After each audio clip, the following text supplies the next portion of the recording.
আসসালামু আলাইকুম রহমতুল্লাহি বারকাতুহু। আমার মুসলমান ভাই বোনেরা, আজকে আমি কথা বলবো মেয়েদের পর্দা করা নিয়ে। যে আমলটি ফরজ অথচ সেই আমলের দিকে আমরা কেউ কোনো ভ্রুক্ষেপই করি না। আবার আলহামদুলিল্লাহ অনেকে আমরা এই আমলটি আমল করার চেষ্টা করি।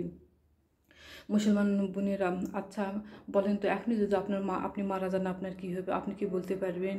হ্যাঁ, আল্লাহ সুবহানাহু ওয়া তাআলা কেউ জানে, কিন্তু তারপরেও আপনি বিষয়ে কিছুটা হলেও মন থেকে সাড়া পাবেন যে আমার এরকমটা হতে পারে।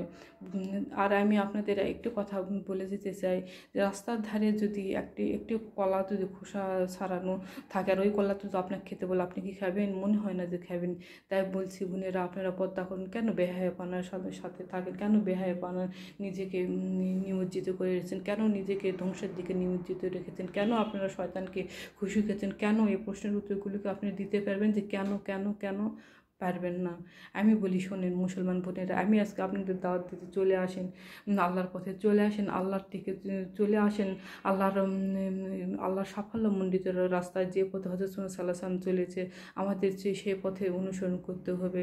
আপনি যদি পর্দা করেন আলহামদুলিল্লাহ, আপনি শুধু আল্লাহর ফরজটুকু আমল করবেন না, আপনি শুধু আপনার উন্নতি করবেন না, আপনার থেকে আরও 10 দিনের শিখবে। আপনার দ্বারা আমাদের সমাজ আলোকিত হবে, আপনার দ্বারা আমাদের দেশ আলোকিত হবে, আপনার দ্বারা আমাদের জাতীয় উন্নতি হবে। চলে আসুন আল্লাহর থেকে, চলে আসুন, এখনই চলে আসুন, কালকে নয়, এখনই আপনার কি হবে তা আপনি নিজেও বলতে পারবেন, আমরা কেউ জানি না। তাই বলছি, কেন নয়, আজকে থেকে শুরু করুন। চলে আসি আমরা আল্লাহর পথে, আল্লাহর হেদায়েতের পথে। কেন আমরা জাহান্নামে নিজেকে নিমজ্জিত করছি? কেন বলতে পারবেন? কেন?